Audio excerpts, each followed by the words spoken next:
Hey guys, this is Mr. H, Chapter 2, Lesson 2, Divide Decimals. Let's do some examples. Remember, when you're watching these videos, let me write out the problem, pause the video, you work it out, and then unpause the video, watch it through, see if we got the same answer. If we didn't, try to figure out where you made your mistake. That's the whole point of these videos, so that you can try them on your own and then see if you got it right.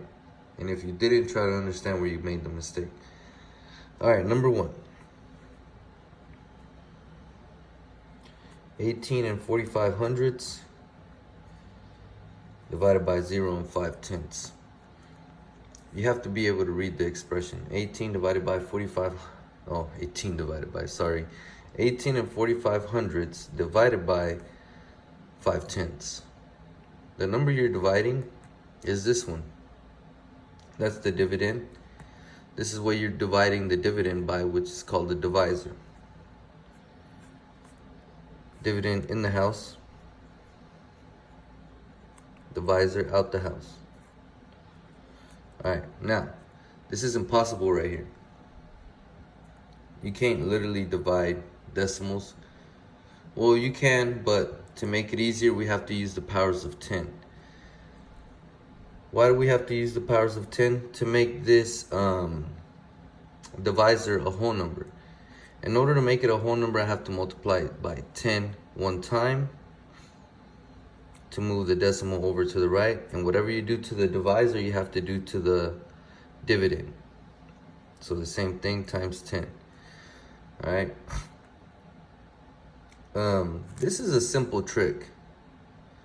All right, this is something that you can remember instead of literally coming out here and doing this times 10.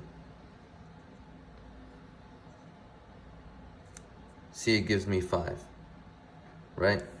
Anytime you multiply a number times 10, it moves the decimal to the right once. All right, so then rewrite the problem as 184 and 5/10. See how the decimal moved over once? Divided by 5. Bring your decimal up. Start dividing. 5 goes into 1. Nope. 5 goes into 18. Yes. 3 times. 8 minus 5 is 3. Bring down your 4.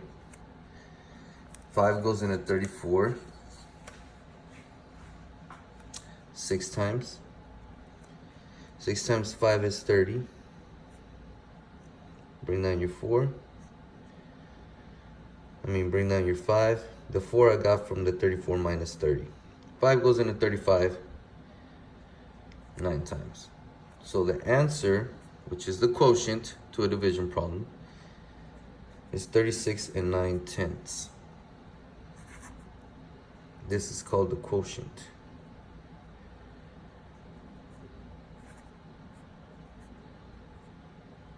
Divisor. Dividend. All right, let's try another one.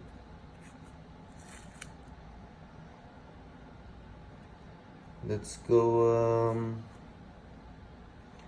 5 and 2/10 divided by 8/100. All right, dividend, divisor, dividend in, divisor out. Notice this one right here, right? This is a 8/100.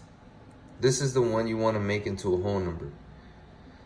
All right, so I multiply times 10. Now it's 0.8.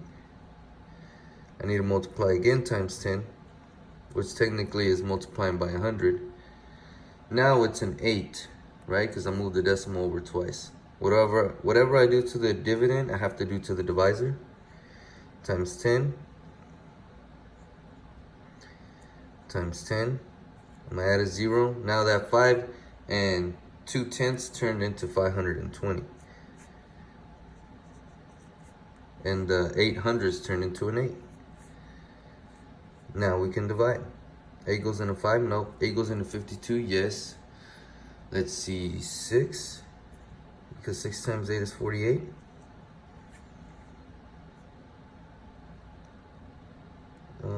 I can't subtract 8 from 2, so I have to borrow from the 5, which turns the 12, the 2 to a 12, which is 12 minus 8 is 4. 4 minus 4 is 0. Bring down my 0. 8 goes into 40 5 times. I'm finished. This is my answer. This is my quotient. 5 and 2/10 divided by 0 and 8/100 is 65. Now, you need to pay attention to, I divided by a number, I divided my dividend by a number that's less than 1. It gave me a quotient greater than my dividend. That's less than 1, right? Which is also less than this one. Let's try dividing something less than 1 by a number greater than 1. Let's do one more. Let's do one more. 3. So let's do 65/100 divided by 2 and 6/10. So this one was smaller than the divisor was smaller than the dividend. It gave me a number bigger than both of these. Same thing over here. Maybe because I'm dividing by something very small. I'm dividing a big number by a smaller number, a way smaller number. Let's see what happens here. Do you think I'm gonna end up with a quotient greater than these two or less than these two? I don't know, let's see. 0 and 65/100 goes in the house. 2 and 6/10 out here. Again, I have to make this a whole number in order to divide this correctly. Use the powers of 10 times 10. I only needed to move the decimal once, so that's all I do here. That 0 and 65/100 turns into a 6.5 or 6 and 5/10, and that 2.6 turns into a 26. Does 26 go into 6? Absolutely not. Does 26 go into 5? Yes, possibly. Maybe 3 times. No, I'd probably go over. So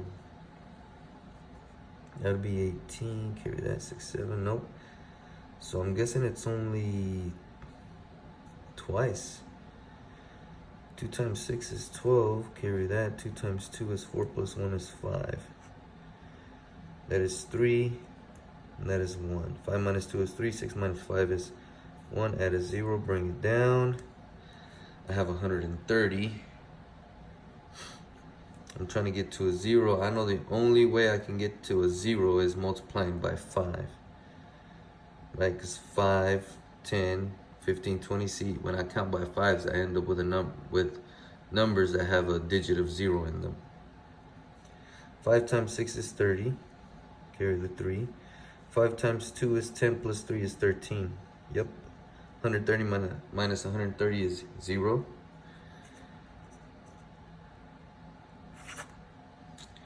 I got 0 and 25/100. So, let's go back to what I was talking about earlier.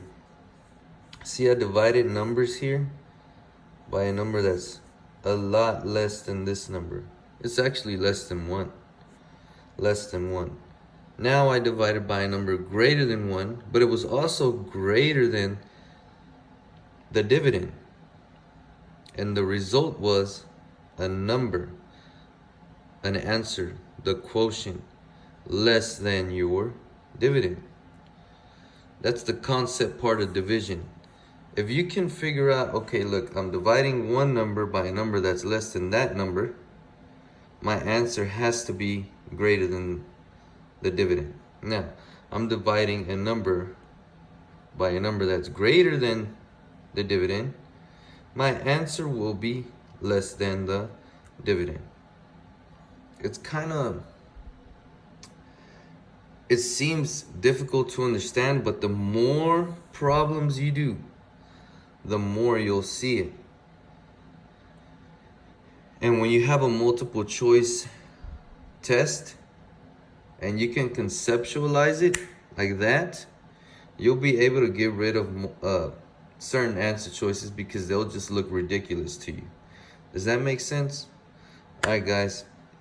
Those are the examples for dividing decimals. Believe in yourself. I believe in you. Work hard. Study your journal, your math book. Get on YouTube. Look up YouTube videos, my videos. Get on Khan Academy.